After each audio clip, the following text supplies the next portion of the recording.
Hi, welcome to our second webinar for the month of February for the Georgia Department of Education Professional Learning Communities for Orchestra.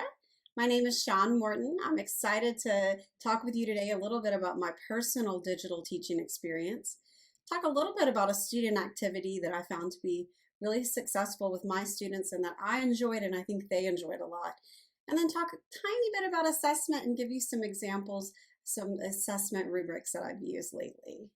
So let's get started. So first we're going to talk a little bit about my personal digital teaching and learning experience. So currently I'm using the concurrent teaching model. So if you're not familiar with that term, concurrent teaching means teaching online students and in-person students simultaneously. So live teaching both in person and online. My students are about 75% online and 25% in person, and it varies class to class. My class sizes are ranging between 2 and 22. My most advanced classes tend to be my smallest, so my top class has 2 students in person, very interesting. And my largest class is my 9th grade class with 22 in person, and the rest are online. It's interesting that the younger students tended to come back more in person in my building.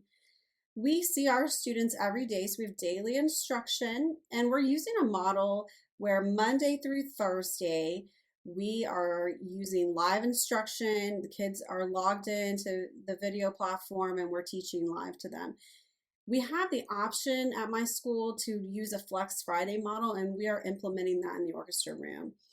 And I'll tell you a little bit about how that's worked for us in just a moment. And then we're also offering opportunities for online after-school tutoring or in-person tutoring, as well as walk-up or drive-by tunings. We have a window in our office that the students can knock on and we can open it and they can slide their instrument in the window, we can tune it, and then we can pass it back out to them. So that's been really nice to have the ability to do that as well after school.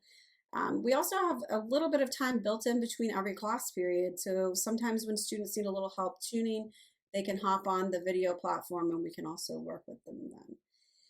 And then live teaching via an online video platform every day has been very interesting, like I'm sure many of you have experienced. We're also using an online music management system and grading system. So the students' music is preloaded into the system. It already has accompaniments built in, and then it automatically grades it. In addition, we use our county portal for posting information like our daily lessons, assignments, online links, all the information that the students need to get a hold of. So there's just a little bit of the layout of our online platform. You can see I have a big button there on the right side of the screen. It says click here. That's how the students know how to access the class, and it's a one-stop shop for them. I find that it makes it a lot easier than just sending them codes, etc., to just give them a big clickable button. Also, we use this weekly slide template to help organize the daily assignments so students will know exactly what we're doing, what we're working on. And I like this format because I can go in and update it and make adjustments every day. But then they know if they miss class, kind of what we did, what we're working on, and then also they know what's going to be due at the end of the week. And then also where it says any questions, that little person of me, that little Bitmoji, is clickable, and that takes them directly to our contact information so they can get in touch with us really fast. So that kind of gives you an idea of what the students see when they log into our student management system that's provided by the county. So I'm going to give you a little bit of information about what my personal experience has been, glows, grows, and who knows with digital teaching this year. So I'm going to start with glows. I love seeing the students every day. Last spring was really hard because we did not do live teaching in my district, and so I found it really hard to communicate with students. I love seeing them every day, even if they're in the screen. I do have very few students in person. I have a class, my next to top class has 14 in person and 60 online. So most of them are in the screen, but I just like seeing them every day. So that to me has been really nice. I also like that they can see me every day really well. One of the side benefits we found, and has been a real glow for us, is that we can get in the camera angle really close to demonstrate. So if I want to show a particular bow technique, like we were working on martelé stroke the other day with our bow, and I wanted the students to see the bite, I could get really close into this camera with my bow, with my instrument, and they could actually physically see the martelé stroke as it contacted the string. So I really actually liked that we've been able to get close up, because in the room we're able to plug into our projector, and the students in the room are also getting that close up, just like the students in our online platform. I also love this year that our students are playing every day. They joined our classes to play. And so for me, that's been really powerful to have them playing music. Last spring was emergency teaching for us. And so many of our students' instruments were locked in the building all the way till May. So it's really nice to have them playing every single day. Another glow that we have found to be really amazing this year that I never would have guessed is that students have actually become more confident and independent, which is amazing because it's always something we're trying to build. They've become particularly more confident with tuning. The amount of them that have become able to tune themselves very confidently using apps or online tuning platforms or a tone generator, as well as many of them have become experts at playing with the metronome, which was like, oh, we worked so hard to get them to play with the metronome, but using the online student management system, we've been using our music management system, that has really been helpful to get them playing with the metronome. Also, many of them are seeking out music that they want to play and that they're interested in. This fall, when the big seed shanty thing hit our big social media platforms, many of our kids were like, oh, teach me a sea shanty. So it's really exciting that a lot of them are starting to seek out music that they want to play for their own enjoyment, because they may have a little more time right now if they're not able to leave their house or not going out and socializing as much. So for me, I really like that they're becoming more independent and confident learners. We have also had so much more time to skill build this year without the concert pressure that we usually face and all the normal hubbub of the school year, the normal concert schedule, the normal all-state and youth orchestras and all those things. We've been able to spend a lot of time skill building and getting to some things that I feel like I have not dug into as deep as I needed to. We've done a lot of unit time on vibrato, shifting, the placement, angle, weight, speed of the bow, which I'll show you in a minute, one of my favorite things to work on with kids, and really working advanced tone development, advanced bow techniques. I've talked about techniques that I haven't gotten to all the time unless it's in the piece that we're playing. And then I love that we're trying new ideas and new music every week. This has forced me to become more inventive as a teacher, as I'm sure it has many of you. I've started trying things I never would have tried. I've been able to go online and write out melodies and throw them on the screen for the kids to guess what the tune of the day is. We have started doing stretches every day to Korean and Japanese traditional stretches. Just finding things that I never would have thought has really helped me develop myself and my creativity as a teacher. And then I love being able to do a deeper dive into my curriculum and really looking at my standards. One thing that this year has been really awesome is being able to spend more time on Black, Indigenous, and people of color composers. BIPOC, if you're not familiar with that term, is really a nice inclusive term for all of our composers of color. And I love that we've been able to spend time, especially this month in February on Black History Month, but also Hispanic Heritage Month. Throughout the year, though, we've spent time really digging in more to these composers and exposing our students to different composers and artists. We did a big unit this week on Black performers and introduced students to some performers that they may not have known. And actually, I didn't know many of these performers. So it's been a great experience to build that diversity and find musicians and artists and composers that look more like my students. My school is majority Black and Hispanic. And so for me, it's been really helpful to build that connection with my students and for them to share some things that I didn't know. We've also dived into folk music more. Traditional tunes have become really interesting for us this year from other countries, and as well as exploring new music and just sharing that depth of knowledge that's available online that students come across sometimes. You know, it's amazing what is available to our students.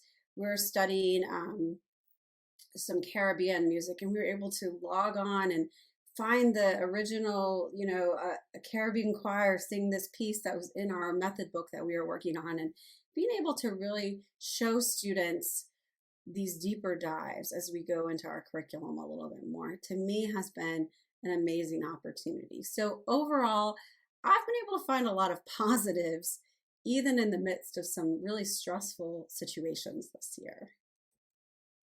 So this is one of my favorite things we've done this year and spent a ton of time on is pause. So P is for placement of the bow.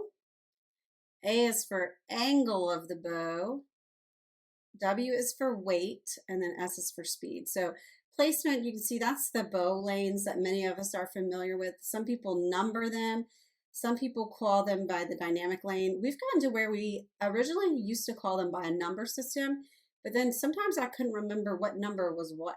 Is the fortissimo, is that the one, or is that one in the pianissimo? So we've really switched this year to using the dynamic names for those lanes.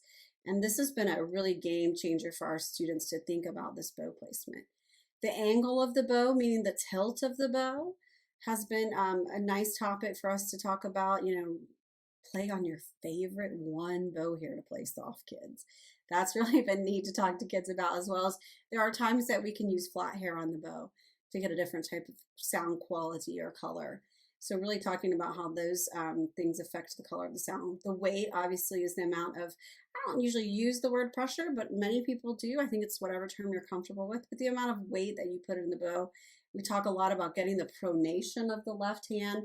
We're able to really expose our students to some of this more advanced language, and then getting the bite into the string. And you can see using this pounds of pressure, and we use the 0 to 100 scale. And then bow speed, how quickly you're moving the bow. And so we go through all those. So to me, we've spent a great deal of time this year developing these techniques in our students, because we can't always get to all the orchestral repertoire and rehearsal with 2 students in the room and the rest muted in an online platform. So this has been really powerful for us to work on their tone development. So when they're playing at home, they're getting a beautiful tone that they're proud of and can enjoy listening to themselves play. And hopefully their parents want to hear them play as well. So some grows, okay? So I gave you all my positives. So here's a few things to me that have been areas that need help. I find it really hard this year to make as meaningful connections with students. We have made some connections with students. It has taken a lot longer. Everything takes longer in this environment to me. Getting to know those freshman babies has really been tough this year. And still, there's some that I have not connected with, especially the ones that are reluctant to turn on their camera and engage in the lesson. I could maybe run into them in the Kroger and I would not know who they were. So again, making that connection with individual students in our class has been a little more tricky. Fortunately, our sophomores, juniors, and seniors knew us better, and so we have a little bit more rapport and a little bit more emotional bank with them. We've made deposits in that positive emotional bank with those kids over the last few years, so it's a little easier to ask them to do things. It's a little harder with those kids that don't know us as well, because we don't have that saved up account with them of our emotional bank. Not hearing our whole group at once, or not even hearing some individuals at once, has been really tricky this year. We've found ways to work around it. The weekly submissions have been really helpful for us because we're hearing students incrementally, and they're building a portfolio throughout this year of what they've learned. And because all of that submission material is being saved in this online platform, so by the end of the year, they'll have this great portfolio. But not having that orchestral experience of hearing the group play, or all the cellos or all the violas, has been really interesting. The latency issues are really tricky with that as well. definitely has been an experience. Less orchestral repertoire. It is very hard to play an orchestral piece with two students in person. So we have just kind of moved away from that. We've done a lot of pieces that have just everybody playing the melody line and then using the accompaniment tracks to play along with. That's been a more satisfying experience for our kids because playing maybe the viola part of a level two piece isn't going to be that satisfying right now at home by yourself. But maybe if you get to play the melody to See You Again with the accompaniment track and your viola player, that's going to feel very satisfying. So we have found a way to kind of go around that grow is to move more towards everybody having the solo voice and then accompaniment tracks. And then lastly, it's been hard to build our class identity in our groups as well as our orchestral identity. It's just harder. It's harder to, develop that personality. It has happened, but it's taken a long time and it's developing still in some of the classes. For example, our advanced orchestra class, our next to top group, they've become really funny. They have a neat relationship where there's some girls in there who every day change their virtual background to some theme of the day. National Dog Biscuit Day, National Fly a Kite Day. Every day they come with something. And that has been really nice to just build some identity in that class because I think the kids look forward to it because we always talk about it or bring it up. Obviously, our top group's a little easier to build identity in because we have traveled with those kids a little more and know those kids a little better. Definitely, our ninth graders have been harder to build an identity with. We're working on it, but definitely it's tricky. So who knows? Oh, okay, this is the big question I think many of us have, and it's important we're honest about it. We don't know what the long-term effects of this will be on our program. What will this be like in a year and in 5 years?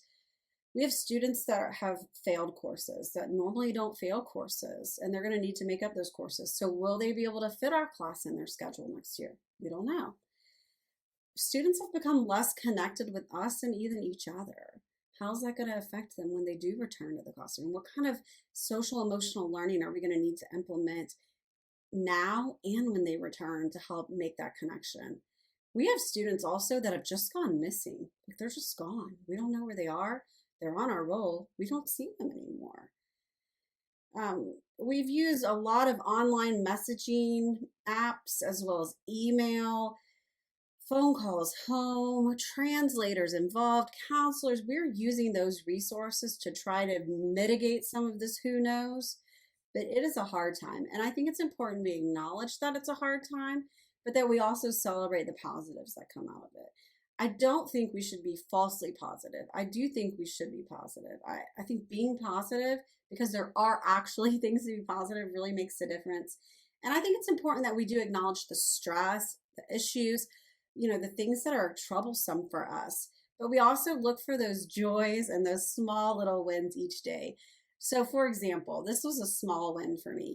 The other day, our top group was just not cutting it. Cameras weren't on. They just weren't feeling connected. And I was really honest with the kids. And I said, this is hard for me. I feel like I'm giving you everything I've got, being as creative as I can, and I'm not getting anything back. And I just was honest with them. And, the next day, every camera was on. Every kid was present with their instrument in the Zoom, and everybody was ready to go. And I think, it just shows you that those kids are listening. They're there. And that moment of joy today, when they were all there in the screen, it was like, oh, you do care. So, celebrating little wins and little victories, or, when that kid that never turns in any work finally turns something in, just finding those little moments to take pride in and be excited about, I think do make a difference. I tell the students, we can't control a lot right now, but we can always control what attitude we come in the room with. And so that's kind of my motto this year, is just being positive. Doesn't mean I don't acknowledge the negative things going on, but that I'm really looking for those positive moments. So here's some quotes I just like to share with my kids a lot. I love Harry Potter in the middle there, that happiness can be found even in the darkest of times, if only we remember to turn on the light. I love that one. I'm a big Harry Potter fan. So just remembering that we just sometimes have to be our own light. And sometimes we have to be the rainbow in someone else's cloud. And I love the quote on the left there by Nelson Mandela, if you just want to read that. Just keep moving forward. It's really important that we not give up. We just keep moving forward and that we remind the kids to keep moving forward. Because if we don't move forward, it's going to be hard for them to move forward. All right, so student activities and projects. So this is a project we did with our students when we were in an asynchronous period. And this project was really successful with the kids. They turned it in at a pretty high rate. And I think it was because they liked it and I loved this project. So this project was called Soundtrack of Your Life. And I'm sure I stole this from somebody off some group online somewhere and turned it into whatever I wanted it to be. So the students had to come up with the most meaningful moments of their life. What were those events? What has shaped who they are? What makes them tick? What makes them who they were?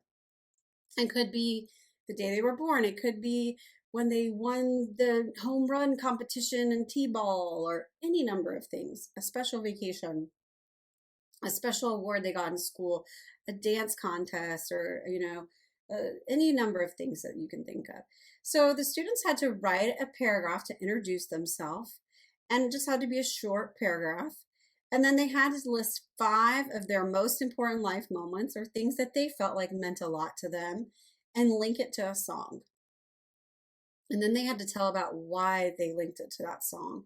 And then they had to include a listening link. And so their final product was an introduction paragraph and then a timeline with the name of either the artist or the composer, the link for the song, and then a sentence or two about why they chose that and how it relates back to that moment. And then they could include pictures. So I've got a couple work samples I'm going to show you here.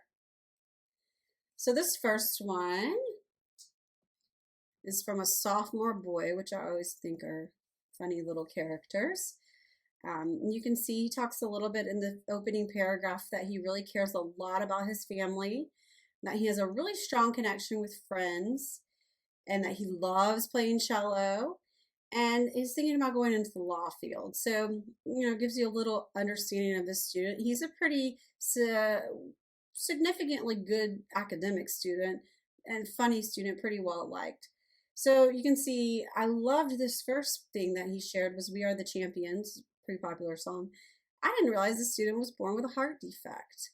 And so reading that was like, wow, I learned something right away about him. He shared about Haydn cello concerto and how he wanted to learn to play that. It meant something to him, that solo piece was something that he really aspired to play and play well.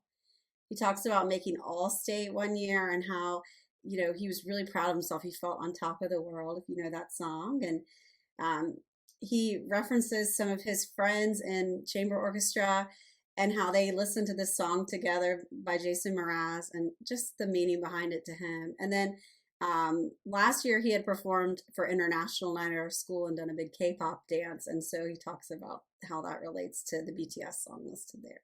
So when I read this, I was like, oh, I love hearing these stories, these little snippets and these little glimpses into their life and learning just a few things about them that I didn't know. So that was Jeremy's work sample. So here's another one. Let me move my big head out of the way. So here's Julie, and she was a 9th grader, so she's a rising sophomore. She's Korean, and right away she throws one out here that she really had a lot of trouble with her identity as a Korean American, and as how she felt ashamed of her culture. And I had no idea this about her. She's a very smart, leadership-oriented, talented young lady. And so really interesting, right away she throws a curveball in there. And she talks about how COVID has really been a, big toll on everyone and it's taken things away from her, but that she's also found time to be grateful. And she kind of lists what she likes to do. So one of the first things she lists there in her song thing is Hannah Montana theme. So I love that she starts right away with something sassy. She says it brings out her sassy side and that she used to dance to it when she was little. And if you know the student, it would make perfect sense. And then she talks about, I thought it was interesting, a lot of students shared something musical that they wanted to learn or that they played when they were first starting their instrument. She said this Bach Minuet 3 from the Suzuki book. and how she thought it was so hard and she cried. And then she was, so excited when she could finally play it without crying. I thought, I can so relate to that. And then another song about where she lived in New Orleans and how this related to her life in New Orleans before she moved, and jazz music and so on. And then she talks about this song, Fight Song, and how it makes her relate back to her friendships that she had to leave behind when she moved here to Atlanta. And then the last song, she actually mentions two at the end, that talks about loving yourself and kind of being okay in your own skin and really being happy at the end of the day with yourself. And I just loved learning about my students like this. So I thought this was a couple really good work samples from the students. So why I loved this project. Number one, I loved getting to know my students better. Getting these little moments from them was just so touching. And I had been sharing a song every day with them, a song of the day, and it was really neat to get their songs back. I loved learning some of the music that they love. What music do they listen to when they get in the car and want to jam out with their friends? It also gave me some new songs to listen to for Song of the Day selection, because I was starting to run out of 90s songs to throw at them. And it gave new groups and new recordings and new artists that I hadn't experienced. Like, some students really brought to my attention, oh, listen to this particular cellist, or I like this recording by this cellist because blah, blah, blah. So it really gave me these new glimpses into some different groups and artists. And I loved that students shared their story and their experience. So many times students just want to be heard and they just want to share their story. And so this was a really great way for them to get to do that in a space where they had time and space to think about it. And many students were sharing very special and what I consider sacred memories from their lives. Some of them really opened up and really took the time to share some meaningful experiences, whether it be like Jeremy shared about surgery or Julie shared about her identity as a Korean American and how that was affecting her. And those to me were very sacred and special memories for kids to be able to share. And I made the decision to let the students submit these to me and to my co-teacher where no one else would see them, just us, so that they felt like it was a safe space. I wanted them to be honest and share what they felt they needed to share in that moment and kind of get out of their system. And I think by doing that and letting it be a space where it wasn't public, they were more willing to share and they feared less judgment. The students generally get an impression from me and my co-teacher, I believe, that they feel very accepted by us. And so I think they felt it was safe to submit that to the teachers, but I don't know that they would want to share all those thoughts with their grade level peers and their orchestra peers and others. So I really loved that project. I was just so touched by some of the things the students shared with me. And I really enjoyed writing responses back to them. It took a long time to write responses back to all those kids, but it was really meaningful and I felt like I could connect with the students better. So to me, that was a real win and covered a musical aspect as well as a social emotional learning aspect. Finally, we're going to talk a little bit about some assessment examples and how assessment is going this year and in a normal year. So digital assessment, tricky business. With so many students online this year, we had to find a way to be able to have the students submit assignments in some format where they wouldn't be rooting around and trying to submit it in all these portals and holes and things that we couldn't find. So we're using an online music management system. There are many choices out there that are paid, and there may be some free ones, but this is a paid particular one. But we're using this music portal where students will submit their weekly assignments. The portal automatically grades the assignment using an algorithm. That is okay. It's a jumping off point. We really encourage the students not to get wrapped up in the auto grade from the algorithm because it's not always that accurate. Sometimes it unfairly grades them low. Sometimes it doesn't grade the skill we want it to do. For example, like we were talking about earlier, we were working on a martelé stroke. Well, if the student played it in tune and legato, it didn't take off points that they weren't actually demonstrating the martelé. So the algorithm is not perfect. It's kind of flawed, but it's a great starting point when you're trying to grade 315 playing tests a week. So we often will listen to the selections and then regrade them. If the students have not done well or if something is wrong, you can make comments back and you can actually set it so they have to resubmit. So they can resubmit something that doesn't sound good, or if they get a grade they don't like, we let them resubmit it. I would much rather them work towards mastery than to work kind of halfway and just get an okay grade. The goal is to always get better. So mastery is what we're aiming for. This portal allows us to make comments back to the students. Sometimes I don't make a comment if it's pretty good, just out of time. Sometimes I'll tell them, this is awesome, wow. Sometimes I'll make the comments via email or social, the teaching apps, that you can use to message students. But in general, we'll make comments, especially if there's something that needs to be fixed. Like, hey, this is why you got this score. If you want to do it again, let me know and I'll open the submission back for you. And then what I also like about this situation is the students are building a portfolio for the entire school year of what they've learned.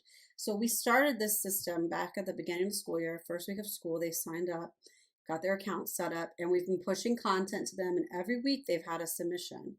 And this has allowed them to really build a great digital portfolio of what they've learned this year and all the skills that they've built. We've also used Flipgrid, which is free. And we've used other, you can use any other audio or video submission tool. We have a submission tool in our county portal also that we can use. But with Flipgrid, we use our own rubric. And same thing, if they don't like the score we get, they can just submit it again. You can submit it again. I can always reopen the assignment. Again, the goal is mastery, in my opinion, for students, especially if they get a score and you go through with them why it wasn't good or what they needed to work on, and they can go back and improve that skill. And then you can make comments. You can make video comments, which is great. Or you can make audio comments, which is great. So you can just sit, click the microphone, blah, blah, blah, blah, blah. This was out of tune. Can you fix this? I didn't like this, da, da, da. And then, or hey, awesome job. And then you're saving yourself typing all those words. We've done some other activities through the year. You saw the soundtrack project. There's music theory, all kinds of different things you can do. But I think the key is variety. Even if you're using the same online portal, there's variety within that, with the types of activities that you're assigning. One week we gave all the students love songs because it was Valentine's. And so just offering variety is really key, I think, to keep students engaged, keep them on track. And for us, having something due every Friday has given them order and has given them an obtainable goal every week. Now, it's a little bit labor intensive for us, but also on Friday, while they're making their submissions, we can grade, which is great. So that's helped too. Definitely, though, keeping students engaged with variety of assignments and then keeping them on track has been key, I think, this year. So here's a sample rubric. And you can see up there, this is associated with the Georgia Standards of Excellence, and you can see the standards are listed. I like this rubric because I think as teachers, we're pretty familiar with this level system. It's how many of us are ranked in our own counties or evaluated, shall we say, in our own counties.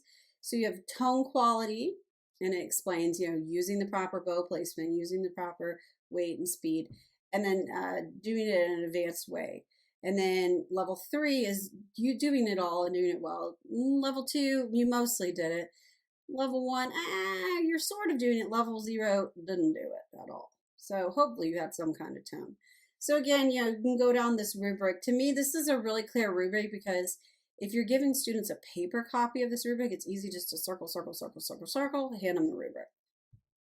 And this is also a great rubric. You can see on the top there, this is what we use for pre-test, post-test. Pre-test and post-test. Thank you. There we go. This is a great rubric for that because then they can compare the rubrics side by side and look for what they're comparing.